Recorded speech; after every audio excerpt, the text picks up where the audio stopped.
Great, it's 1 o'clock. So thank you guys for joining the Business of Cannabis Startups panel. My name is Zara A. Salmon. I'm the founder of CRAVEInfused, which is a brand that specializes in CBD-infused topicals and events like this. So we are in partnership with Rhode Island Startup Week, which is a week to just celebrate all the startups, innovation, everything that's going on in the entrepreneurial community in Rhode Island. And we are honored to be able to host the Cannabis panel, which is a new industry in Rhode Island. So starting with Alex, I just want everyone to just give their own introduction and just highlight your name, organization, pronouns if you don't mind, and how old your company is. Yeah, sure. Hi, everyone. My name is Alex Wagner. I am the co-founder and CEO of Emerald Leaf Organics, or ELO. We are a Class B licensed cultivation and manufacturing facility here in Rhode Island and have been in the industry for about 6.5 years now, producing dry flower, concentrate, and some other product types for the medical market up until about 10 months ago. And my pronouns are he, him. I got into the cannabis space because I believe in the medical efficacy of the plant from the medical side, but also from the adult use side as well. Nice, thank you, Alex. Jason? Hello, everybody. My name is Jason Webski. I'm the founder and CEO of Sweetspot. Sweetspot is, we're a multi-state cannabis operator. We started off in Rhode Island, probably about 5 years ago. As of today, we have cannabis operations operational in 4 states, and we're in construction in an additional 4. I'm excited to be here. My pronouns are he, him, and any and all questions are welcome. I'm happy to help in any way I can. So thanks for having me. Thank you, Jason. Blanca? Hello, everyone. My name is Blanca Zevallos. I am here on behalf of the Seshh, LLC. We are a holistic wellness collective where we focus on holistic care across the lifespan. Our mission really is to promote physical, emotional, and spiritual balance. We empower people to explore lifestyle choices through education, wellness support services, and evidence-based support. Now, we've been in existence for 2 years, going on 3. We are not plant touching, so we never physically touch the plant, so to speak, but more so we help folks navigate their experience with herbs, including cannabis, and how we can incorporate that into our everyday lives. So my pronouns are she, her, and that's a little bit about me. Thank you so much, Blanca. Colin? Hey everyone, how's it going? My name's Colin Chabot. I'm the owner and operator of the Chabot Corp. We are a creative brand development company in the space, specializing in helping people go from idea to business or develop upon what they already have.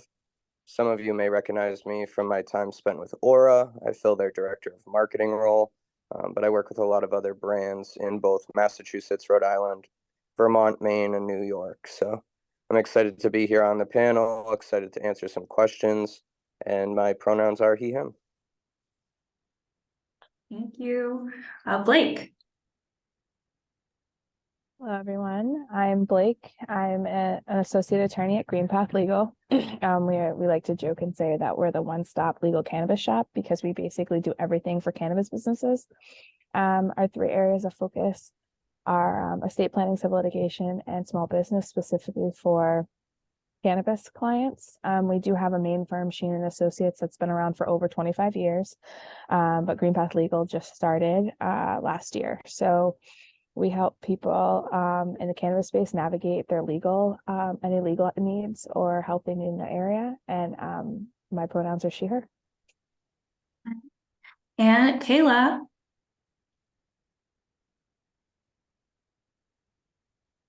Hey everybody, My name is Keyla DeHoyos. I am the owner of Liquid Gold. I also currently work in the cannabis space with a non-plant touching company called Canna Management. We are an ancillary service that does event management. And not last week, but the week before, I actually started another job, also in the cannabis industry, plant touching. So I am now part of a kitchen staff for Regenerative LLC, so I'm making all of their gummies.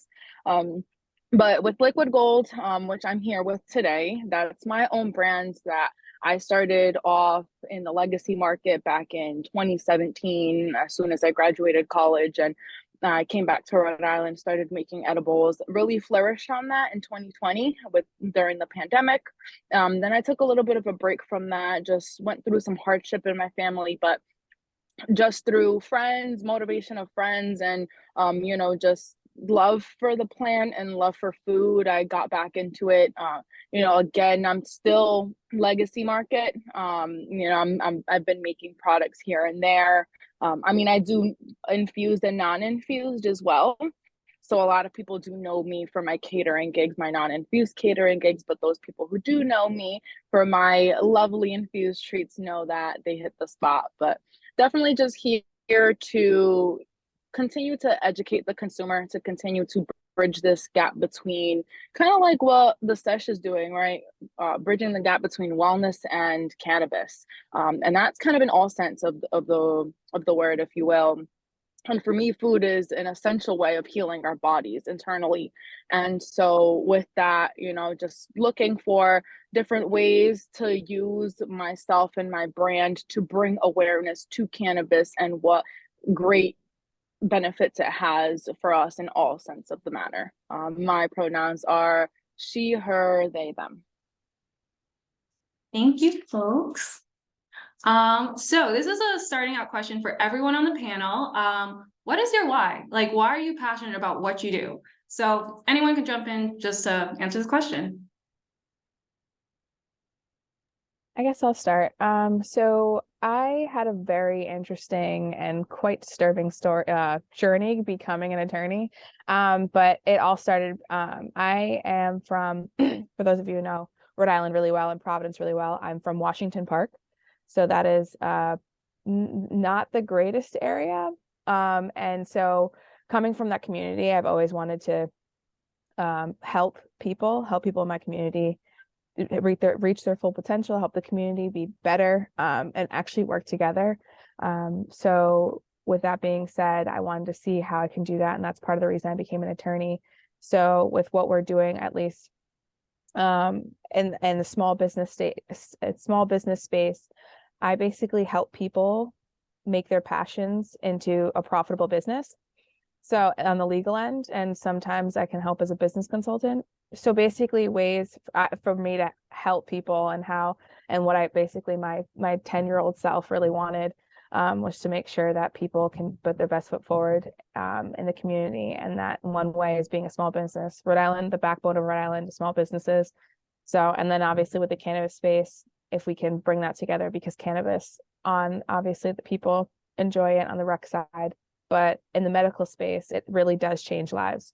So putting those two together is kind of why I'm here, helping basically people start their passion, live their lives, and be their own bosses.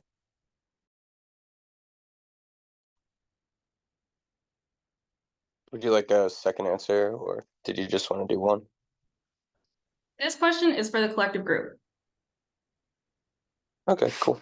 My why has kind of changed. So originally got into cannabis in 2010. I come from a family that some people are familiar with, Match Genetics, multiple Cannabis Cup winners. So cannabis has always been a part of my life. We realized really quick that there were a lot of people that didn't have the access we did. So we started providing that access in the legacy market. And then as the market turned into what we're seeing it become today, my why then to helping people who deserve to be here have the spotlight that they deserve. There's a lot of MSOs that have massive marketing budgets and massive creative teams. And I wanted to help make a difference through my marketing skills and creative abilities to help give light to the companies that, in my opinion, deserve to be here more than some others. Thank you, Colin. Anyone else want to jump in? Yeah, I can go. I'd say my why, like in its simplest form for me, just from an entrepreneurial standpoint, is I like being a job creator. For me, that's very exciting. Like that's kind of that's how I give back to my community, I think, by creating jobs. So that really gets me going. And then I think all of us on this panel probably share the same why. Everyone would agree with this, that, everyone wants to build a business where they do well, like financially for themselves and their family, but it's very rare to be able to work with a product that I think like does a lot of good for people, whatever that means for the end consumer. So, I think we all have this unique opportunity to like do well and do good at the same time. And I think that for me is a big part of my why. That's a great answer, Yeah, honestly. to piggyback off of Jason's answer, I mean, I got into the industry because of a couple of main reasons, having to do with close family and friends that were struggling with either a debilitating disease such as cancer, or a friend of mine that was dealing with opiate addiction. And cannabis seemed to be something that really helped them in their respective with their respective problems. And my family member was my grandmother, who had stage 4 cancer, caught very late in the game, and for the last 5 years of her life, she was a medical cannabis patient and found a lot of relief from cannabis, mainly tinctures. She was using some like edibles and stuff like that, but it seemed like tinctures really helped her. And so seeing her progression with pain management on her deathbed was very eye-opening to me. And that was before I had entered the cannabis space. So I was, growing up, smoking cannabis, but seeing a family member see the positive impacts of cannabis, regardless of whether it cured her or not, just seeing her find relief in her final days was very meaningful. And then also, I had a close friend growing up, same age as me, who, started hanging out with the wrong crowd in early high school, started with popping pills, and then, next thing you know, heroin, fentanyl, overdosing in front of me, just really scary stuff, and had gone through many programs across the United States to, help him on a road to recovery. And cannabis seemed to be the only thing he could use to help find relief, but also kind of give him a fix as well, while kind of balancing his real life road to recovery and staying away from, harder substances. But yeah, the medical efficacy of the plant, from a medical perspective, but also people that are, I would like to call like self-prescribed, people who go home after a stressful day and want to use cannabis during the evening to unwind. I think there's many purposes that cannabis can provide.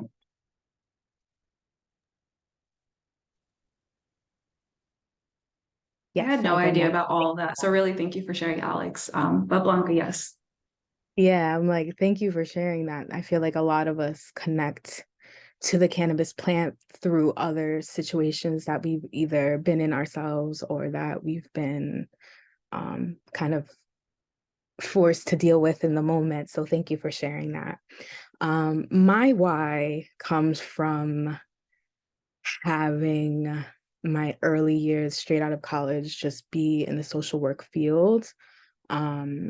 I had worked for a domestic violence program straight out of college, where I was managing just support groups and everything else in between, managing clients, managing how folks were getting counseling, how families were getting counseling, and just the repair that it took for a lot of these families that were essentially affected by the war on drugs and by just society's abuse and the system's abuse.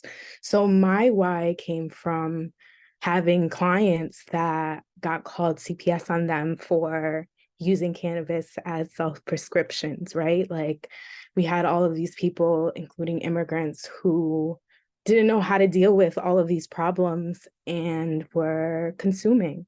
Were they consuming other drugs of choice? Probably, but the main was marijuana. And so having clients have CPS involvement while I'm self-prescribing myself, dealing with secondary trauma, was like, okay, how can I be consuming in private, having all of this access, and I'm going into the office every day to clients whose life is like in shambles because of it, right?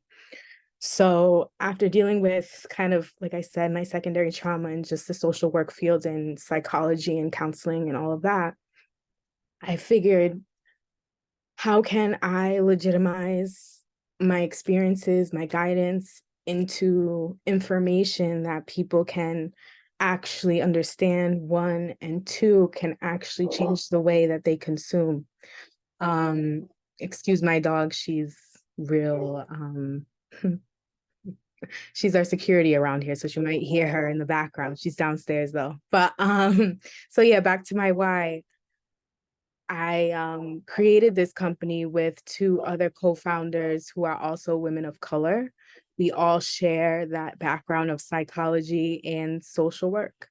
And so for us, we got really serious about going after our cannabis just knowledge and getting trained and understanding and learning and expanding our wellness practices and journeys, and being able to kind of lace that background between like just like psychology and social work with wellness and cannabis, I feel like created our why within itself. We essentially just want to be able to share everything that we learn from our professional development, from our conferences, from cannabis education, all of this information, all of this wisdom, and really be that connected to the community to have that easily accessible. My why has always been to have all of this information, all of these wellness practices bilingual, so that people really understand how your consumption, your intention, and your wellness journey all affect one another and can be an experience that can elevate your journey while you're still here. Thank you, Blanca. I really appreciate that. And then Keyla. Yeah, so my why has kind of changed throughout the years. I think, I mean, like Jason mentioned earlier, I think all of us want to start a business for ourselves, right? To be able to sustain ourselves, reach that financial freedom, to be able to help sustain our family members. But throughout the years, my why has really changed because, kind of piggybacking on what Blanca was just talking about, being a woman of color, a queer woman of color in this space, I know that there's a rarity, like it's rare to find us, really creating change or impact, or at least the last couple of years leading up to now, where we're kind of having this breakthrough. But for me, most importantly, the why is really understanding and viewing cannabis as a medicine, right? So like how I was mentioning my relation to food as medicine, my relation to cannabis is as medicine as well. And so kind of really breaking that stigma within myself, because being raised, in a household, my family members always talking about how bad cannabis was, this, that, and the third. And now really being able to break that within me and understand, okay, all of that was more or less just propaganda. Let's actually see it and view it for what it is. And let's be able to share this education with everybody. But deeper than that, let's bring our roots back into it. And so for me, my why is really to be able to expand myself as a professional, expand myself and my creativity, and bringing different flavor profiles, different techniques to food that are rooted in where I'm from and where my ancestors are from. And then with that, being able to translate that language, like Blanca just said as well, into different languages so that this education is easily accessible to everybody. So I think in a nutshell, my why is really just to focus on what benefits the cannabis has, on how closely related it is to our lifestyle culture, period. So that's, you know, everything that we consume, from not just our food, but what we see, what we hear, the people we hang around, the things, you know, medicines, etc., that we're actually ingesting, and really being able to break that stigma behind it and educate people in regards to what cannabis actually is and what it brings, and what good it could do, or what good it does do for all of us. So that's my why. Thank you, everyone. All right. So this next line of questioning is we're going to have like 1 to 2 panelists answer, just for the interest of time. And so going towards Colin, did you always know that you were going to start a company? No, so I actually didn't. So to kind of give you guys an idea of timeline, as a kid, I was only at the time 16, and cannabis was just starting to get talked about out here as something that could maybe be medicine, but we didn't even have a medical program in Mass yet.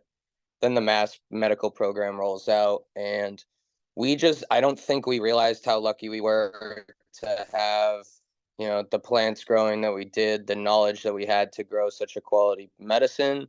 So my first intro to having a company was I owned quite a sizable delivery service that was helping provide access to people that couldn't go to stores, didn't want to go to stores, or stores just weren't available at the time. I had no idea what I was getting myself into, and that ended up running for about 10 years.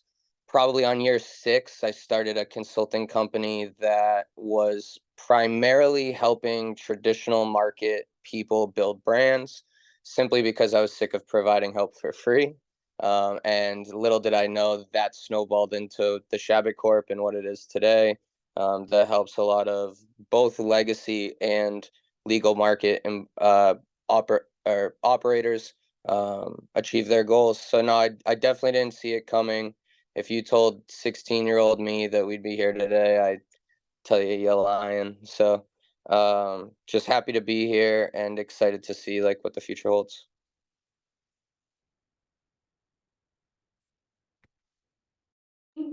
Thank you, Colin. And I definitely hear you on getting tired to work for free. So just the truth, you see a lot of nodding heads. That's just the reality of a lot of entrepreneurship, honestly, just the starting phases. But at a certain point, you gotta put that stop. So anyone else want to answer that question? Good. All right. Next question is, oh yeah, go ahead. Yeah, I'll just touch on that quickly. I mean, I think in the entrepreneurship world, it comes down to this thing called the leap of faith, and shifting your mindset from, you know, what you're groomed to, you know, what you're expected to do in life, which is work a 9 to 5, and taking the leap of faith and realizing like, hey, I can create value in a different way than, you know, working within the constraints of this business's mission, for example. And let's do something different that provides value, whether it's geographically, to a space that is lacking something. So like, think about the opportunity, and you know, I got involved with ELO initially because I mentioned my why earlier, but thinking about bringing high quality solventless concentrates to the market here. We saw it in the legacy market, but there wasn't much on shelves in the medical market at the time.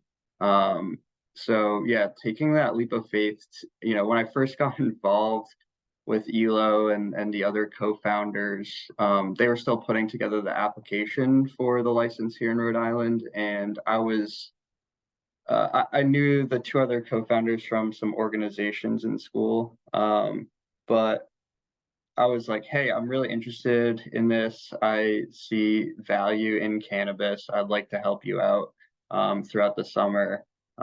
Just kind of arm's length, because the stigma associated with cannabis at the time, this was 7 years ago. I was worried about something coming around to haunt me when I was looking to apply for a career in data analytics or accounting, which what I was interested at the time.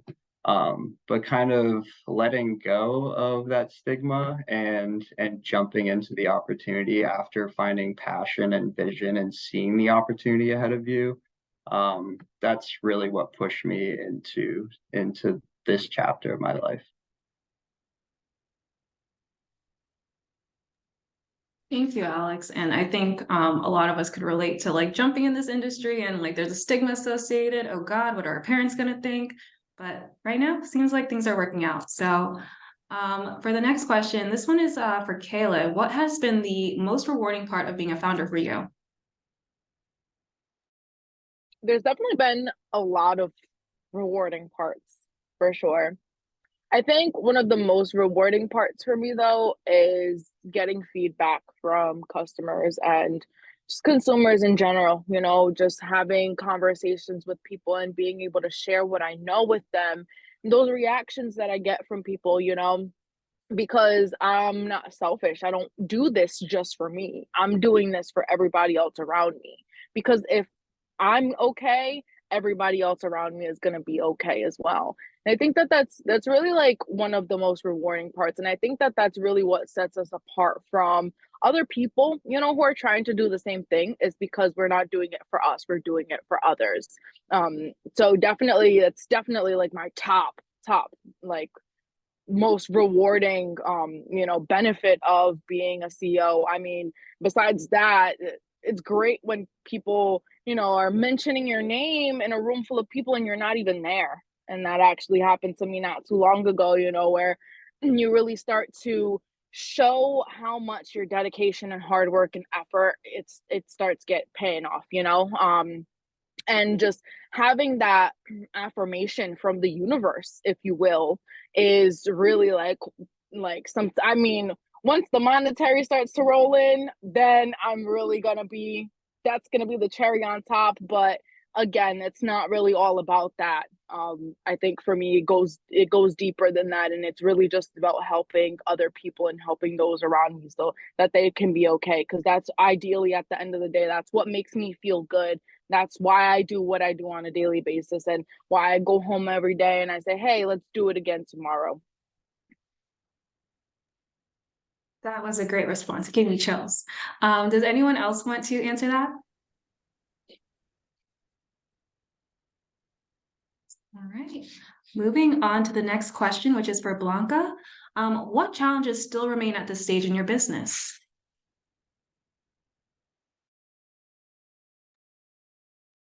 Okay, I muted myself. Yes. I think for us, it has always been around kind of breaking down what it is that we actually do and what it is that people can fund, right? So funding has always been an issue. We are a technical service and education-based service, which a lot of people are still kind of catching up to. A lot of people, so just to break down the Seshh really quickly, as a holistic wellness collective, we kind of have two areas of expertise.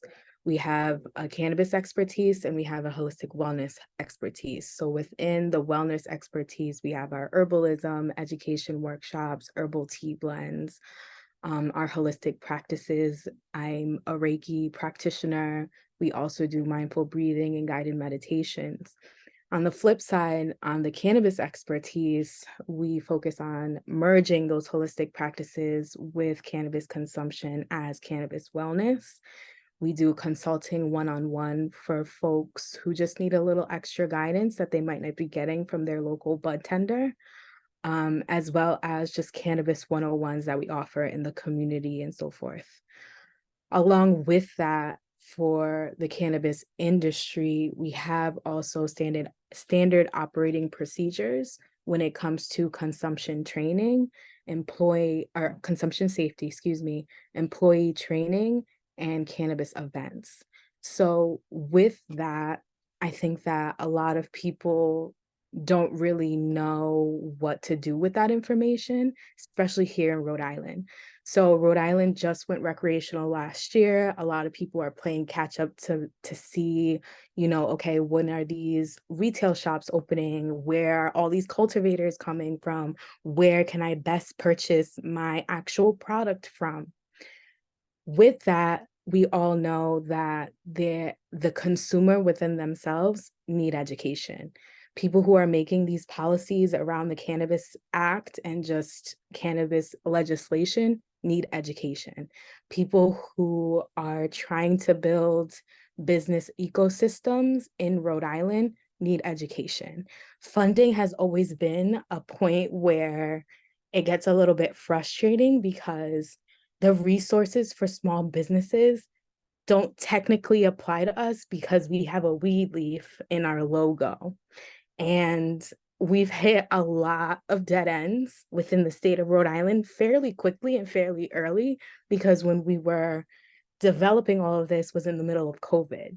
So a lot of people were transitioning from not being in offices to figuring out what their role was remote, to never getting back to us with phone calls or emails or even opportunities because they didn't really know what to do with us.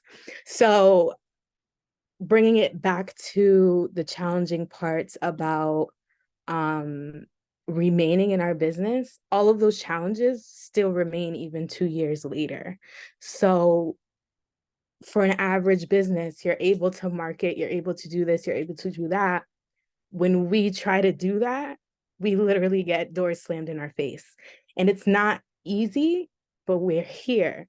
And the more that we go to all of these other national conferences and we talk to people who have been in advocacy and just doing this, even the same things that we are, they're like, just keep going. People will catch up. It's frustrating, but it'll come. And I think with that, it's been a lot more reassuring coming into spaces with like-minded people and even people in the industry who understand. And yeah, that's all I'll say about challenges within our business at the moment. But there's definitely lessons to learn at every moment. And I am still honored to say that we are still going. So we're never going to fold. We're here to stay. We're going to continue climbing in ways that we can create for ourselves. And if you know anything about the cannabis community, we are very resilient and creative in how we problem solve. So that's what I will say. That was a beautiful answer, and just please keep going because Rhode Island needs the Seshh. Does anyone else want to speak on the challenges their organization may be facing right now?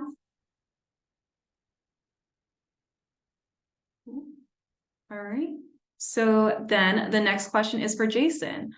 For your investor-backed organization, can you tell us how you successfully fundraise and how many rounds of investment have you gone through today? So just your story, however you want to share it.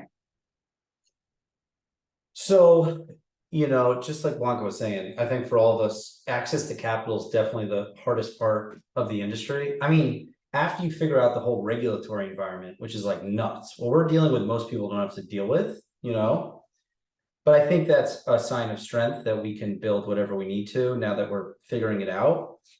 Access to capital is a mess. For me, essentially what I did is I've just fundraised consistently since I got started, because in our space, you're not going to have access to like large banks and large funds and large institutions without them wanting like, they're going to ask you for like 20% return plus like a huge piece of your business, because they have leverage over all of us. So they have they can ask whatever they want. So I took a different tactic, which is like, it's just, I don't really come from the finance world. I come from more of like a blue collar lifestyle. So we just took more of like a grinding mentality to fundraising, where I basically, the first 3.5, 4 years of the business, I was just constantly pitching, I was constantly presenting to people. And, I probably made 400 to 500 presentations and like 20 people said yes. That's basically, my ratio. And, everyone, you can get people's attention with our industry. The industry is attractive to folks. But then when you get into the nitty gritty of how like complex it is, I had this fund one time tell me that, and I'm just talking about plant touching companies. I know some of the other panelists are in more ancillary type of structures, but in plant touching, you'll have like 10% of people that win licenses actually get the doors open, and they say 10% of that number will get profitable. So they're looking at all of us like, we're part of the naive group who thinks this is a gold rush and we have to really prove ourselves. So I think when it comes to raising capital for folks, the most important thing first is a financial model. Like, you're going to be able to tell your story and you're going to talk about why you're different and what problem you're solving for customers. That financial model is going to really become your bread and butter, because you need to make yourself like completely defensible. Whatever you're asking for, when you're raising capital, you need to have thought through all of the counters you're going to hear. So my advice, step one, is you start with a financial model and you spend months refining it with like smart people. I just, ask people that are much smarter than me, and I ask them to poke holes in it. And you have to really be open to constructive feedback and, adapt and evolve, and get yourself to a position where you know exactly how you're going to perform. And then you're going to discount that 10%, 20%, 30%. You're going to try and be conservative wherever you can in your model so that it's bulletproof. So when you're in front of someone, you don't have to feel concerned that they're going to poke holes because you've done it for them. So I think that would be step one when it comes to raising capital. I know I wrote down my okay. Number two is, you need to learn how to communicate a longer term vision for your business, where the capital is going to lead to long term, but you have to make them comfortable. You're not going to lose focus on this project, whatever that is, because that's what they're always thinking in the back of their mind. They want to hear that, this could be a breakout, massive, 10 times return, but they want to know that you're focused on the task at hand. So when you communicate that longer term vision, have all the small steps you need to accomplish like on the way to that goal. And then, lastly, I'd say that I found raising capital, like the way I describe it is it's kind of like the dating world. Honestly, if you come off as like too desperate, they like sense it and they like won't talk to you, which has been a big problem for me my whole life in my dating world. So when it comes to investors, like, don't wait. Don't sit there and wait for the call back. Like, don't hound them. What I always did was I would create like 3 more options, even if they weren't as exciting. Just talk to anybody, offer people's finder's fees, get out there. And I found that whenever I was willing to walk away or not like desperate for capital, people felt like a sense of FOMO and they were willing to jump in and kind of support your vision. So I think those would be like the 3 key things I've learned over the years about raising money. That was great. Thank you. And I was definitely taking some notes for myself. Does anyone else want to speak towards an investment? Okay. Then the next question is for Keyla. So you started this panel by saying that you are currently working, you just got a full-time job, which congratulations. But my question to you is, what would it take for you to quit your jobs to go full-time into Liquid Gold? So Liquid Gold initially started self-funded, obviously. Legacy market, I wasn't getting funds from anybody. I did this myself, right? I think the thing that I really came to realize as a CEO, as just having that business mentality is you're always gonna have to work with people, no matter what. Like you can work for yourself, but you're always going to have to work for people and or with people. And so with that being said, obviously I'm at a point in my life right now where I obviously need a couple of different jobs just to be able to sustain living, right? Just because the cost of living is so high. But I think once I'm able to get to a point where I am more comfortable and more stable in my life, then I can start to really bubble down and hone down on those models, on exactly what like I want my business to focus on what the financial structure of it, like Jason just said, is. And so from there to be able to then start pitching and get investments from people.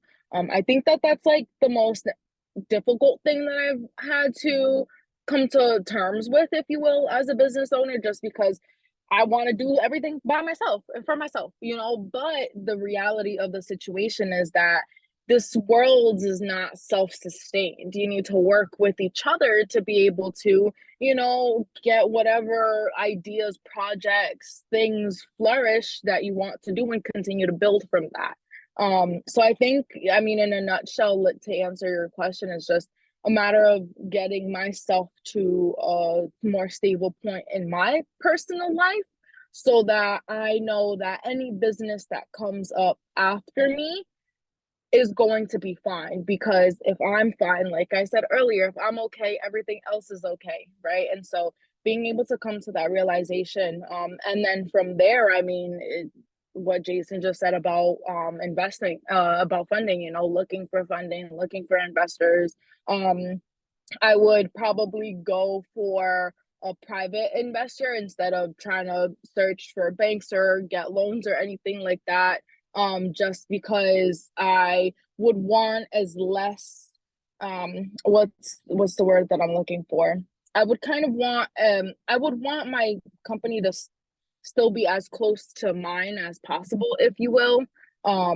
But I know that there's a lot of other people out there too who's, obviously everybody that starts a small business has to start somewhere. A lot of us are still working multiple jobs. I'm on lunch break right now. I'm sorry you guys had to see me scarfing down my lunch, but that's the reality of the situation is the world just moves so quickly that we sometimes, and this is something like just recently got these jobs too. Like, I want to share with you guys that I just recently got back into the cannabis industry at the beginning of the year.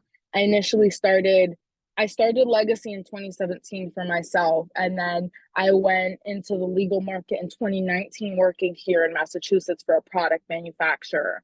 And then I took maybe like a year and a half break between then. And for the last year and a half, I wasn't working for anybody. I was working for myself. I was just still making edibles, catering, trying to do events, doing a few, whatever I could on the side. And then I got back into cannabis at the beginning of the year with the event management company. And that led me to all of these other opportunities that I've gotten so far. So it's like sometimes you have to make certain sacrifices for others. And even if I don't stay at these jobs forever, I know that I'll be here for a prolonged period of time, be able to get myself up to where I need to, and then just kind of continue to reevaluate. And I think that that's something that happens, throughout the course of our lives. We always have to reevaluate what we need to prioritize. So yeah, that's my answer to your question. Thank you, Keyla. And that's honestly why I asked the people I asked to be on this panel, because there's a mix on this panel of 6. There's a mix of venture back and there's a mix of self-funded startups. And I think it's important for people to realize in entrepreneurship, even though it may seem like a self-funded startup is eons away from a venture-backed startup, we do experience a lot of the same challenges. And entrepreneurship, you think you're leaving your 9 to 5, but you're starting a 24/7 on enterprise. So thank you for answering that, Keyla. And the next question I have is for Blake and Blanca. Whoever wants to start with this one, what advice would you give to people who are just starting out in the cannabis space and want to start their own company? So I guess, kick it off. This is for me, especially because of the fact that I am an attorney. It's a very loaded question.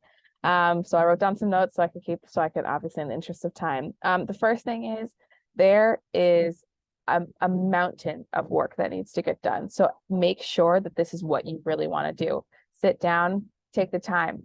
Even if it's just talking with a loved one, a friend, your dog, it doesn't matter. Just think of the pros and cons.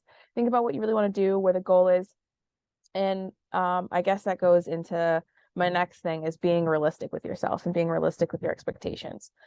There are some, as was said earlier, there are people who get into this space just because you get awarded a license or just because you think you have a plan doesn't mean you're actually going to be profitable or actually have your doors open.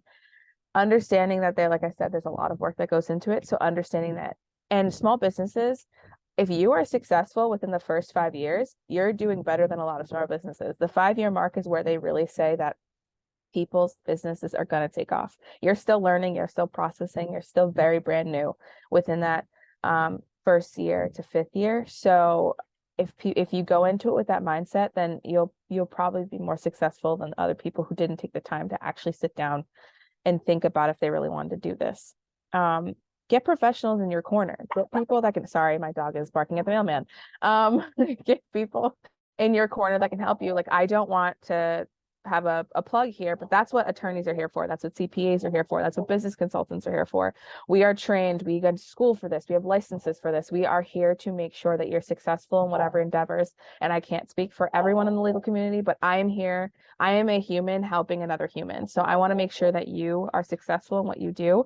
And I'm here to have your best interest in heart. You hired me to make sure that you do well in this space and that you don't have to worry about any legalities. And that's what other professionals are here for as well. And I, again, can't speak for everyone, but we have a free consultation where we will basically walk through with you and what we need to do to get you to where you need to be. So doing the work, obviously we have to engage you, and there's a fee for that, but just to sit down and have a meeting with me so I can explain to you what you need to do going forward doesn't cost you anything.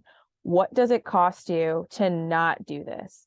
It costs you more to do it by yourself, because I guarantee you're gonna mess something up. And it's not because I don't have faith in you or I don't think people are competent. I literally you don't know everything, and that's what we're here for. But if you do it right the first time, you're gonna save a lot more money anyways. So getting people in your corner that know what they're doing, and also it gives you more time to focus on your business. People know how to start a business, but they don't know how to be a business. And that's what I say to everyone.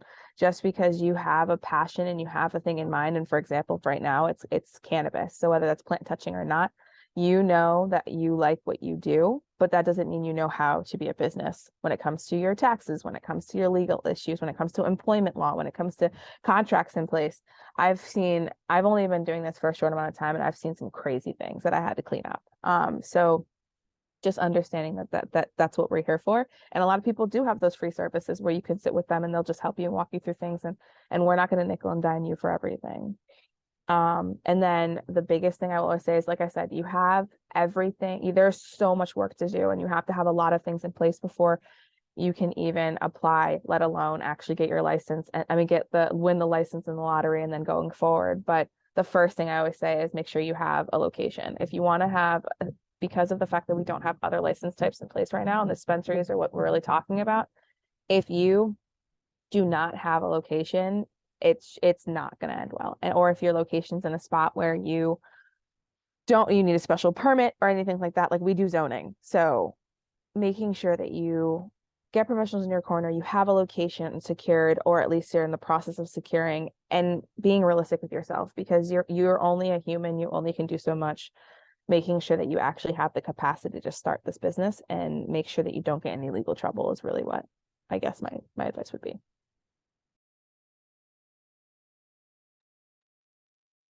Definitely co-signing everything that Blake said. I appreciate her expertise and we'll definitely be hollering at you soon. But just something else to just think about while we're on this topic of discussion, what advice I would give to people just starting out in the industry or in the space that they want to be a part of. I would say to never stop learning. This is such a new thing, not only just in Rhode Island, but just generally. The only people that I would confidently say have any idea what they're doing are people that are in the legacy market because they've been participating in this market for a very long time, so they can gauge what the market looks like in that sense. But back to my original point of never stop learning. Just last week, there was stuff about safe banking. If you don't know how that could affect your business, that's a problem you should know. If you're going to be plant touching or not plant touching, you should know about cannabis, whether you have a personal connection to the plant or not. It's important to know about the plant and about the industry that you're about to walk in. Going in kind of blindly, you might find out it's not even for you. So always keep learning. The second thing I would say is always be your most authentic self. Be real with who you are. Be real about what your needs are. Be real about what it is that you're trying to accomplish, even being in this industry. And then lastly, I would say, don't get lost in it. It's very easy to be led by passion and kind of overwhelmed by it. We're human. We care about a lot of things. For me, specifically, I know that I care about advocacy. I know that I care about people understanding where this plant comes from. I know that it's important for me to have people of color also participate and learn and have access to information. But really figuring all of those things out prior to even thinking about what your plan could be or thinking about what your place in the industry could contribute, I think is really important. You have to be very, very, very realistic about all of it. And I think that that's something that because people see so-and-so brand out there killing it because they have such cool packaging, or if they see certain people that are influencers that are like, oh my God, they have all these followers, they're getting paid. Like, you have to really think about what it is that you're contributing and always think about how cannabis's history has affected who can participate and who cannot. So with that in the forefront, I would just say, be you. Really think about what it is that you want to contribute or legacy that you want to leave behind, and tap into the community. There's a lot of people that are doing a lot of interesting things. There's someone that you can definitely connect to because the plant is what brings people together.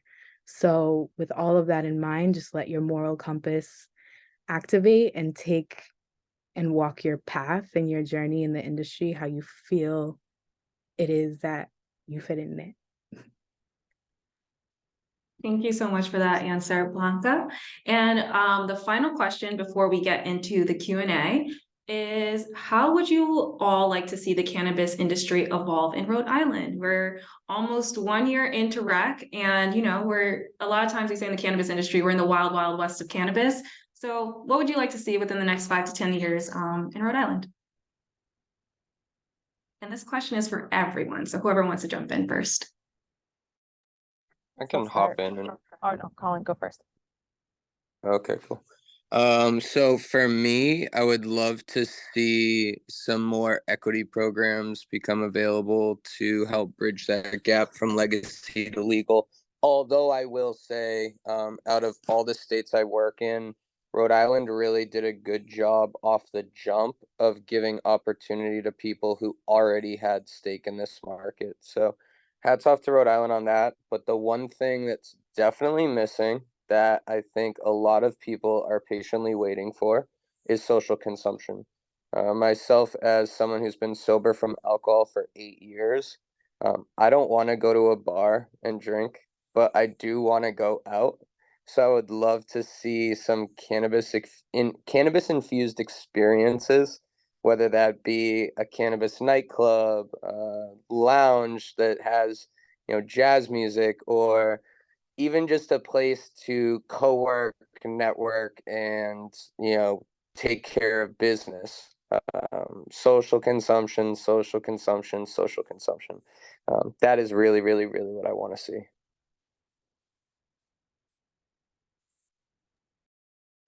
I guess piggybacking off of that, again, another loaded question for me, but I'll obviously keep it short. So the three big things for me is, I guess, piggybacking off of Colin, is just more license types, and then one of them being social consumption. I think just giving people the ability, for multiple reasons, but giving people the ability to, like, they don't have to go through the egregious system and process of getting a dispensary license, but it could be something as simple as home delivery. Just so in general, just more license types, giving more people opportunities for things. And I know that we've been talking about that with our social equity policy salon. So the stigma being, it's going to take a while, but if we could eradicate the stigma, that'd be great. People here, there are still a lot of people who hear the word cannabis or marijuana and they think it's like literally the devil's lettuce. I think it's like, they think that it is the worst thing in the world, and they compare it, and it baffles me, and especially because there's something that we are very big on. Like Colin said, alcohol is a huge market, and it does a lot more damage than cannabis does to a lot of different people. People have lost their lives because of drunk drivers. People have alcohol poisoning has taken some lives as well, and you don't really hear that in the cannabis space. So if we could have it that people understand that not only does it do a lot less damage than almost every other type of substance, but it helps lives, it saves lives. If used properly, it can change a lot of things for people. I know there was a story of a doctor who had an aunt or a grandmother, I believe it was a grandmother, who had congenital heart failure, and she was 67 and they gave her 6 months to live. By the time she was in a wheelchair and everything like that. By the time she was 70, she was running around with her grandkids. So that was an amazing story. And it was because of the fact that she consumed cannabis and had a plant-based diet. So there are things that can change lives, but so if we could just have the stigma gone, that'd be great. And the last one is consistency.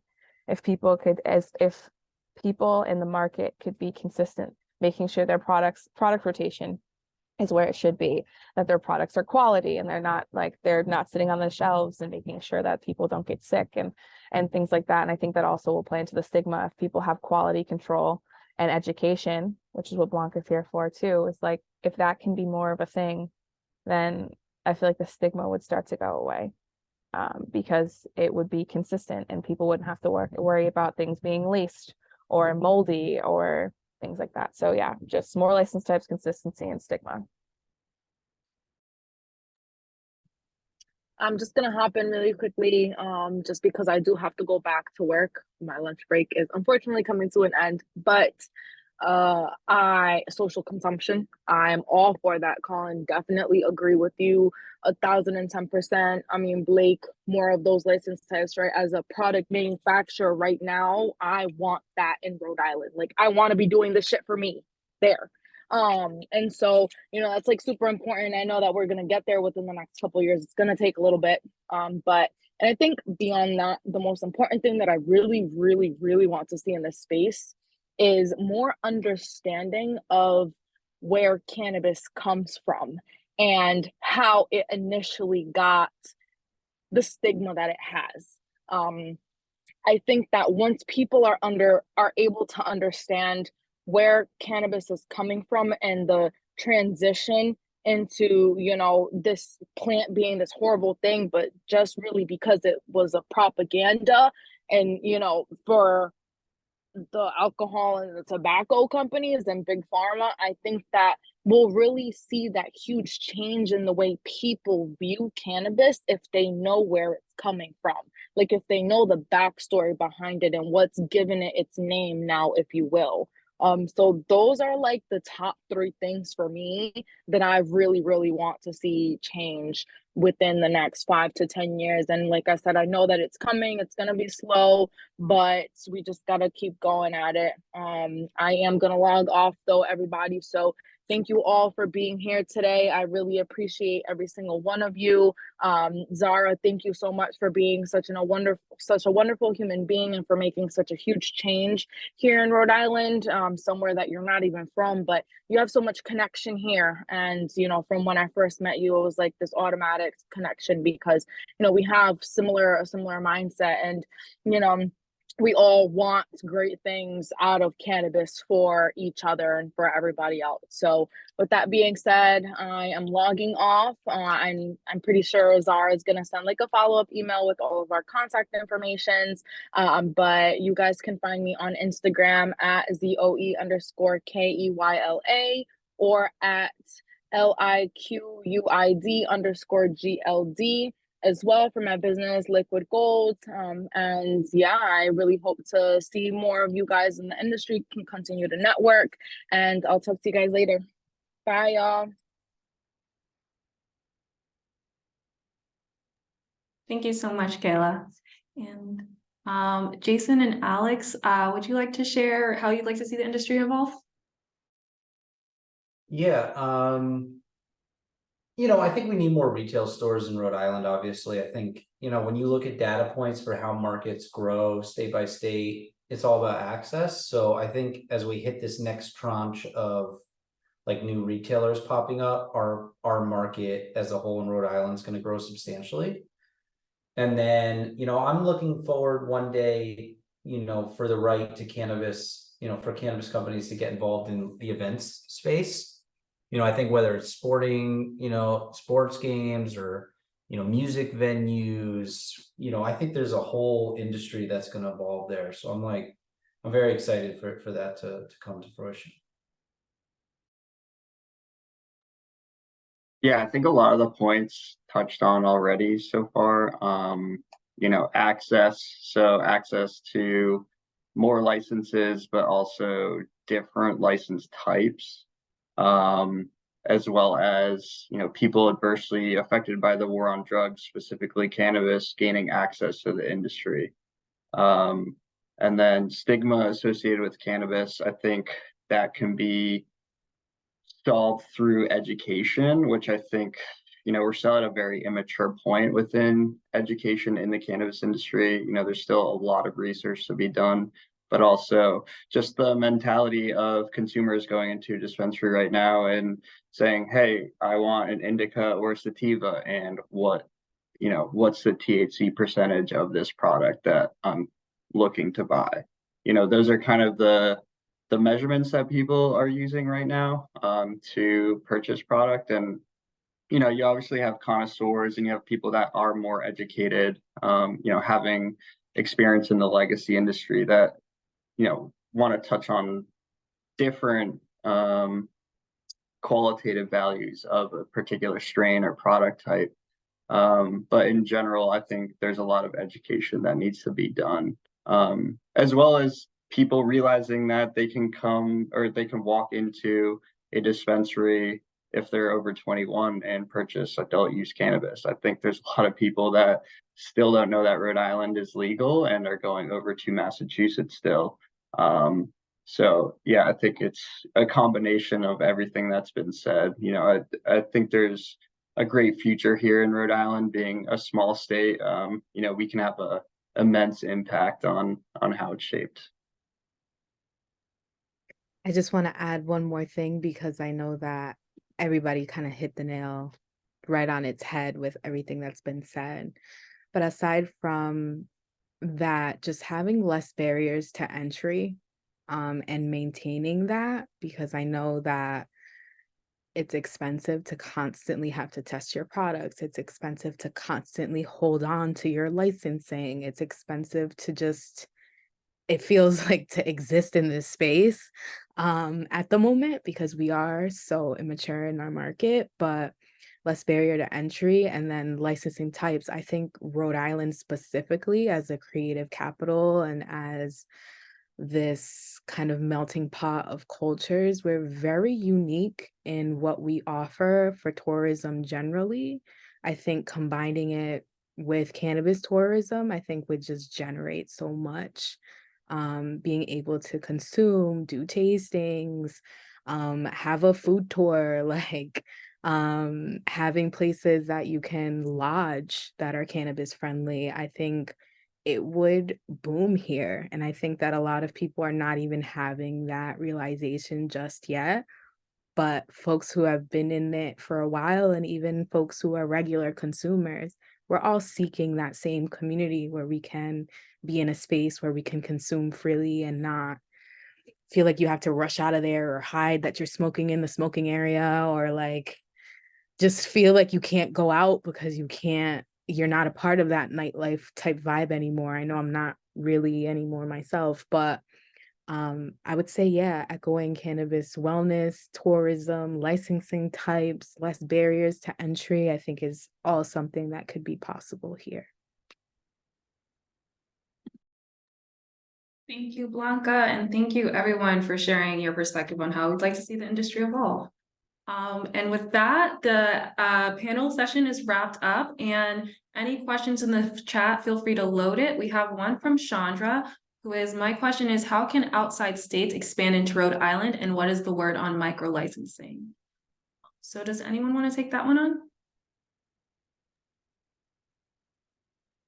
I think the regulators right now are still, I think they're doing a listening tour. I mean, the DVR is great from my experience. Like I've had a very good, I operate in a few states, and I've found the folks at DVR to be wonderful, and like they're accessible. You don't really get that in a lot of states, to be honest. Some states, they make you reach out to their general inbox to like ask questions. So I know they're doing a listening tour right now, and they're trying to get feedback from stakeholders, like how this should all shake out in this next round. Because I think this next round of licensing kind of really, it's the foundation for what Rhode Island's going to look like. The cannabis market in Rhode Island's going to look like. So I haven't heard about micro licenses. In other states, I know micro licenses on the dispensary side, like Maryland, is rolling out micros, and it's basically on the retail side, it's delivery only. And on the cultivation side, micros typically cap you at a certain square feet of canopy. But I don't think Rhode Island has like formally announced what this licensing structure is going to look like yet. Thank you. The next question is from Andre. I think we have a good network between socially conscious cannabis interest in Rhode Island right now. What will the not socially conscious groups be working on in the next several months, and what should we prepare to respond to? Andre, I'm gonna just take you off mute real quick if you want to just expound upon that.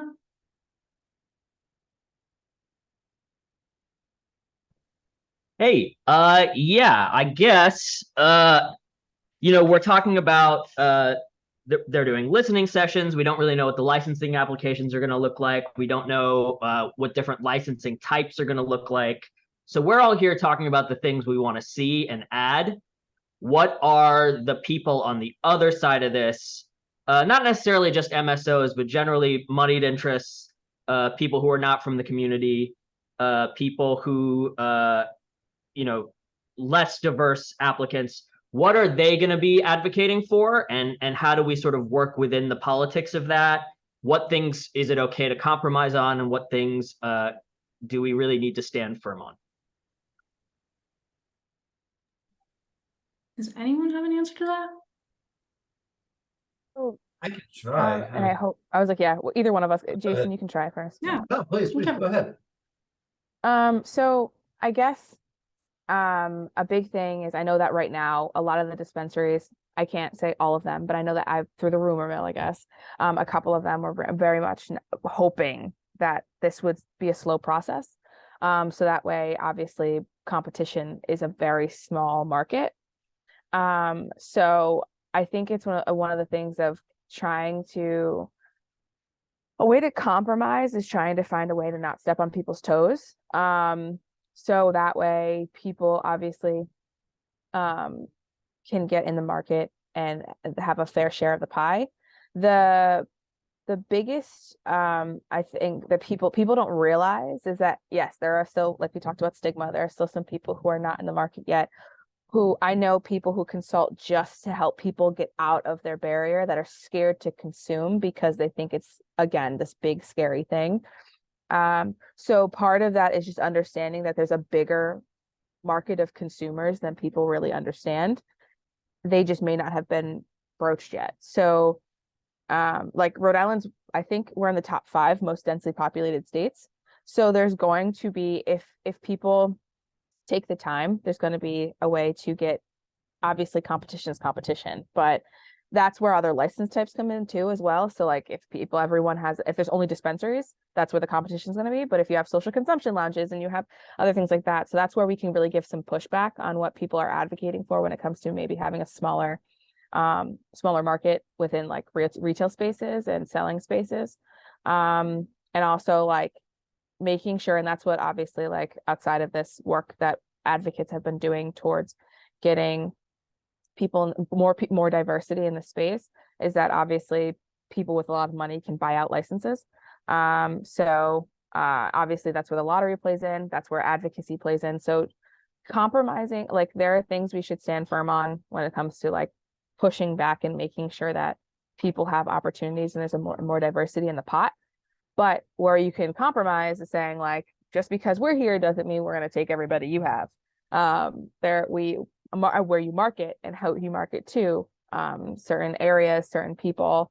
And obviously that's where your internal model comes in, and that's on the people who get those license types. But I think that's like really what I've seen is just like competition in the market and how you can push back. It's just saying like, that's not, like, I think there's more to be said about the fact that there's more people than you think that might want to partake in this market on the consumer side.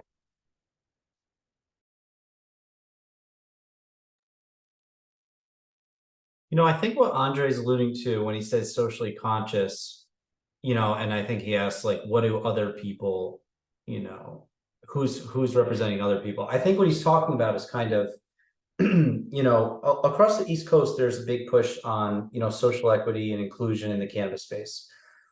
And, as a white guy in the cannabis space, it took me a while to kind of understand, but I get it. Like there's groups that have been, marginalized a lot more by the war on drugs than others. So I think states are trying to provide opportunities to the right folks. And like we've seen a lot of different structures on how to accomplish that state by state. In like Connecticut, it's based on what community you're from. Did you live in a certain area that had, it was based on income levels and the percentage of the population that was insured. Those folks, essentially, score higher on the applications and the licensing process. But then Connecticut came in and charged those folks a $3 million fee. So I think like everyone's trying to figure it out, and it's kind of a mess.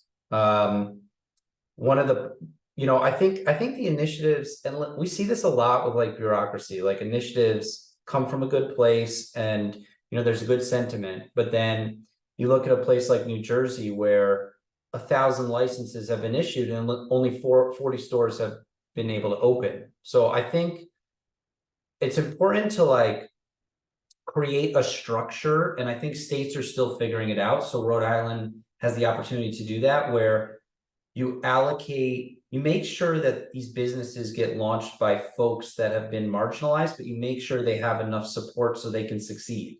Because like getting the license is like definitely not the hardest part of launching one of these businesses.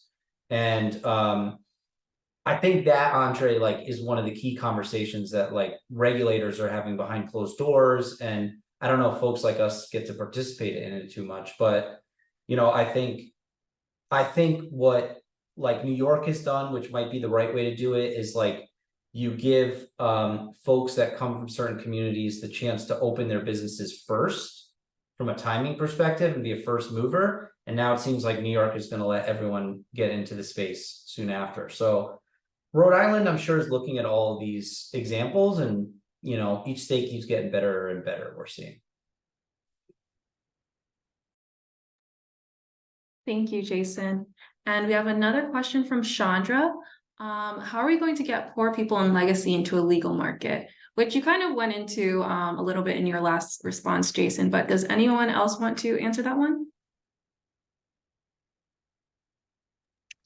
I'd like to chime in here. I think from what I've seen so far, both in Massachusetts and Rhode Island, a great way to bridge that gap with a low cost associated is by finding a brand that already exists, like a Quinnic Harvest Company is a great example. With their L's product, they were able to create a brand with people from the culture, with people from the community, for what I would assume, and I don't know the details, a lot less than it would have been had L's looked to gone the route of growing and manufacturing and then selling the product on their own. So I think trying to find a good white label opportunity may be someone's best bet. That's certainly what I'm looking to do with, we have a project coming online in Millbury, Massachusetts, Wonderland Cannabis Co., and then soon to be Wonderland Manufacturing Company, and really bridge that gap from legacy to legal through offering those white label opportunities to people who already have a legend behind them or a brand behind them that has some steam, and give them that opportunity to get their products on shelves. Thank you for your response, Colin. And we do have a question from Doug, which I'm going to unmute you as well because it's a longer one. So just so you could explain your point, feel free to unmute yourself. Oh yeah. Yeah, so y'all talked about the challenges of I forget the word that you use, but like legitimacy of the industry, and I'm wondering what like things in other regulated industries that already exist that you would like to see modeled into the cannabis industry. So like the examples that I gave were like, the push and pull of the 3-tier system into alcohol, where you have producer, distributor, and direct to consumer, versus the breakdown of that with the rise of craft beer, for example, or craft distilling, or like in health claims. I said FTC, I meant FDA. FDA regulation of health claims of things versus, oh, well, like we'd rather it be regulated all as a supplement so that we can just make our health claims and that's fine. That's like how we want the industry to go.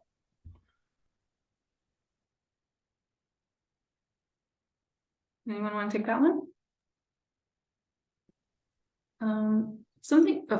Jason, did you want to? Or sorry. Sure. I think what Doug's asking is like, what other industries could we look towards for inspiration in the cannabis space? Okay. And I don't know specifically about the example you're giving with alcohol, but I think it's important to remind ourselves, like, cannabis is wide open. It's so early, it's so new, and the people on this call and even the people listening that break into the space, like, we're going to be a very active part of like crafting this legislation, which is super cool to think about. And regulators are definitely willing to have conversations and hear us out on the right way to do things. It's Doug, I don't know the best regulatory structure. Like, I think that the testing that's required will hopefully move a lot of people from the illegal market into the legal market, and because they'll know they're consuming a safer tested product. And consistency, as brands develop, consistency will be king, obviously. But it's just so early. I don't even think we totally understand how this thing's gonna get broken down. Like, if you imagine the way an alcohol store is set up, and we imagine like, okay, there's gins and whiskeys, and like those are categories. What are the categories going to be in cannabis? Right now there's a ton, but how do you organize that? Is it going to be by terpene? You know, I mean, is that how folks are going to shop? So I have a feeling, Doug, the market is going to suss out.